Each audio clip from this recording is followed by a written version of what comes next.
Good evening, everybody. Thank you very much for coming, and also good evening to everybody on live stream who's watching from overseas and elsewhere. I'm Andree Carter. I'm Director of UKCDS.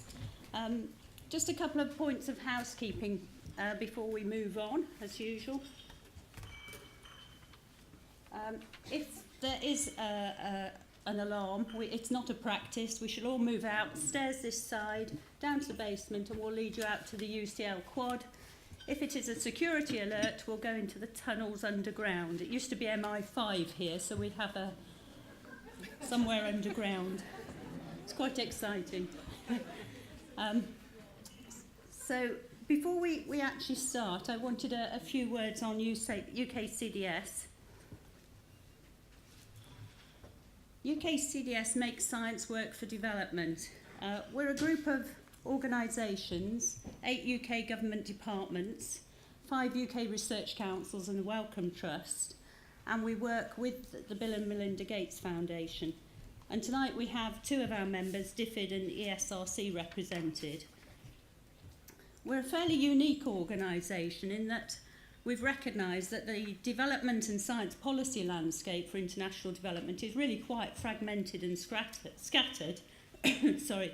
And in order to maximise the impact of UK research investments on international development, we bring people together, we share information, and we promote opportunities. So, examples of what we do are town halls such as this, to raise awareness of funding, bringing in researchers, NGOs, think tanks. And a precursor to this particular town hall was a workshop we held where we convened a range of stakeholders to discuss education systems research. We brought them together with health systems researchers and invited a number of stakeholders to come and contribute their thoughts. And this led to education systems being part of the £40 million spend on education research for international development that we'll hear more about later. The UK obviously invests already heavily in education in developing countries, but why we're here tonight is to tell you about the funding that's come out.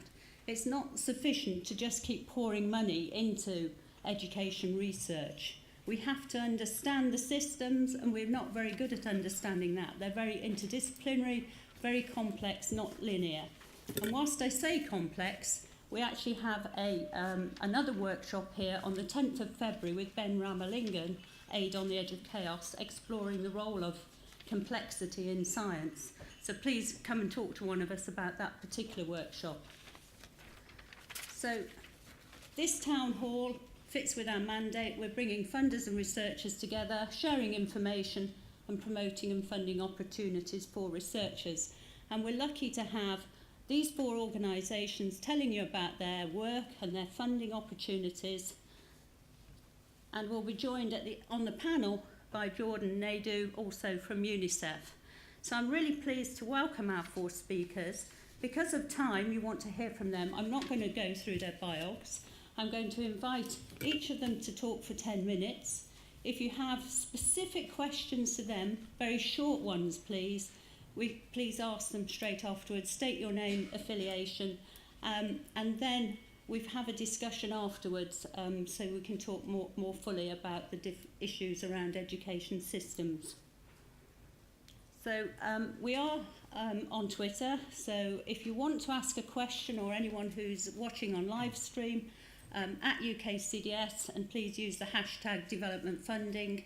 That will come through to Alex, who's sitting here, and he'll raise his hand if he's got any specific questions coming through. All of this will be on our website afterwards, and you've got that listed there. So we'll carry on with our first speaker from DFID, Stefan Dercon, who's the Chief Economist. Thank you, Stefan. Thank you. Thank you, Andree, very much for setting the scene here for this event. As was said, so I'm the Chief Economist in DFID, but also take a very keen interest, both as a researcher and also within DFID, in what's going on with education research. And so it's with a lot of pleasure I can talk a little bit about some of the things, the exciting new initiatives we're taking in this kind of area. I don't have to go in lots of detail in terms of the scale of the problem we have. In the context of, well, in recent decades especially, organizations like DFID have invested very substantially in trying to get a lot of children into school. And in the context of the Millennium Development Goals, we have definitely made quite a lot of progress in lots of countries. But there is a learning crisis. There's definitely 250 million children in schools that are not able to pass basic literacy tests. I remember my own research in Ethiopia using Young Lives data found that 12-year-olds, 85% were in school, 40% only could really do a simple sum or read a very simple sentence. There's all the kind of problems we have, and also within DFID, we were quite conscious that we have to, in forward-looking, pay far more attention of what's happening in terms of learning outcomes, and not so much just in terms of getting schools funded, getting children into school. It's a much bigger challenge. DFID spends a huge amount of taxpayers' money in aid targeted on education. In the current comprehensive spending review, so the current cycle, over 4 years, about £2.9 billion that we're spending in education in poor countries. That's something like almost a fifth of the money that we spent directly in countries as development aid by DFID. On the research side, it's actually quite a surprising picture. Until about a year ago, we were spending less than £500,000 on research and education. And that contrasts that with 75 million going to health research. So we can, I'm very pleased to be able to say, without a sense of exaggeration, that we'll be able, by the end of the next fiscal year, this will be a 100-fold increase in the funding that will go into education research. Sounds very nice, but we'll most likely will have overall a portfolio already invested of something like £50 million by the end of the next fiscal year, and this will keep on growing in the near future. The big problem that we're trying to think more and more about is that we know actually relatively little still in research and education. We know the one thing that was already mentioned, that just pouring money into education systems doesn't really have a big return. We know that from developing countries, we know that from developed countries. Just the idea that just spending in systems that are not changed, are not adapted, that are not reformed, doesn't seem to be working that effectively. If you look at the evidence base, we probably would look at it a little bit in the form of that picture that you can see there, where we have on the axis, on the x-axis, different methods. We have on the y-axis from micro to macro, the kind of scale of which we have some evidence. We have a lots of anecdotal evidence, quite fragmented evidence from the qualitative space at the micro level. All kinds of things that people say, look, that seems to be important, that seems to be work. But we have to admit in our reviews of evidence base, the quality of that evidence base is often not very strong. We have slightly better evidence also in the qualitative space on the bigger questions, but they're largely on the bigger scale things as well, but they're largely still in terms of problem identification. We understand from a lot of that work that there are an awful lot of problems. It's still in developing countries, we would say, we seem to be lacking quite a lot of good, rigorous evidence. In the quantitative space, if we go on the x-axis, we've had quite a lot of really careful, rigorous studies, some doing with experiments, some in other ways, that can, for particular inputs, for particular elements, for particular aspects of the policy, of the things that matter in education, probably get some quite good links between certain inputs and the outcomes that we can get from it. But actually, and this is where we're thinking we have a real issue, there's a real big research gap, first of all, to actually bringing what we've learned across methods better together, but also something that becomes generalizable, that tells us something at scale, at the kind of challenges, the overall challenges of learning, and at the levels of the whole system of education. This is what we try to think here in the kind of gap. We do think there's a lot of work to be done to try to actually bring things together, get a better sense of how the different parts of the education system interact, and actually understand better where we go in terms of learning. So this is something I'm very pleased to be able to to announce today, very exciting thing to announce today, that we are going to actually launch a big program on effective education systems research. And so we want to put on, it's going to be in excess of 20 million over the next years in trying to understand in a number of countries fundamentally how all the education sits together, how we can improve learning, what we need to change, but actually doing it in an integrated way of a lot of different elements, but trying to actually put it in a rigorous way together. Not anecdotally, not just little bits and pieces only, but keep on trying to think on the whole system and how it works together. This is actually, you know, it may seem quite obvious, and this is, in a way, that our policy teams in DFID like to think of all the things that matter in education. You know, these are policy teams, meaning, you know, they need to spend money and try to change something, often not on the basis of very good evidence. They can actually identify a lot of things that matter. And if you look carefully, and I'm sure you can't read it, a lot of detail of what you need to have in place. It's things to do with the home environment, with the school environment, also with the political economy, the political will in the country, the way the systems are working within government, how you get delivery systems going, how you get accountability systems going, how you get the best teaching practice and the best classroom practice going, all leading up to good learning outcomes. A lot of things matter, okay? A lot of things will matter in education. And it's, of course, if you're a good researcher, you don't simply say, oh, the world is complex, I have to analyze it all in one go. This is not what we're trying to think about. What we're trying to say, though, is to actually try to attack at various levels, various key bottlenecks in the system. Let's research them at the same time, in the same context, make the different parts of the system, understand the different parts of the system and how they interact, but actually based on really rigorous bits of research, how they work together. Now, DFID, and this is also something else here on the slide, we are already building up a portfolio. The blue one are the things that we are now already committed to. We are spending money on early childhood development.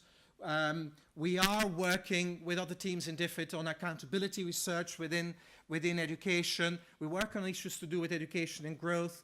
We also are in the process of setting up a lot of studies to do with girls and gender in education as well, including the Girls' Education Challenge, and another very large study that we're starting.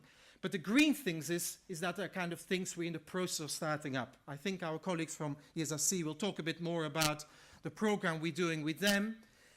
The program I'm talking about is actually a big one. It's definitely going to be one of our flagship programs, trying to bring these different strands together and trying to see whether we can get a more comprehensive way of studying, an intensive way of studying various aspects of education systems in a number of countries going. And so this is the way we think the program will operate. Okay, quite a lot of thought has gone into it, and we hope we're getting the incentives right also in the way we organize, because this is going to be quite a complex undertaking to get really the best quality of research going. And so what we'll be doing is we'll very soon, in coming days, on our portal, we will be able to announce the first step of the procurement of this research program. And we'll be trying to recruit the intellectual leadership of this program first. We're very conscious that a researcher wants to think, and that's what a researcher is best at. I'm a researcher not very good at managing things, organizing things, keeping things together, being nice to donors, and the whole kind of thing. We think that we want to empower the research, a really strong research quality, to get a research director who will be able to take the intellectual leadership of the program. And once we have this person in place, we will also recruit, again by competitive tender, a program directorate, which will be an implementing group that actually will make sure that organizationally this kind of complex program can actually be implemented on the ground. As I said, it will be multiple countries where we want to get strong research teams, local and international, work together on the various aspects of the education system as it matters there. So that's going to be quite an organizational challenge, and we want to make sure we have a really strong program directorate there. And we want to, and we can later on go into details, and later on there will be definitely more detail on it, how we will try to ensure that the incentives are nicely aligned between the research director and the program directorate for them to work effectively together.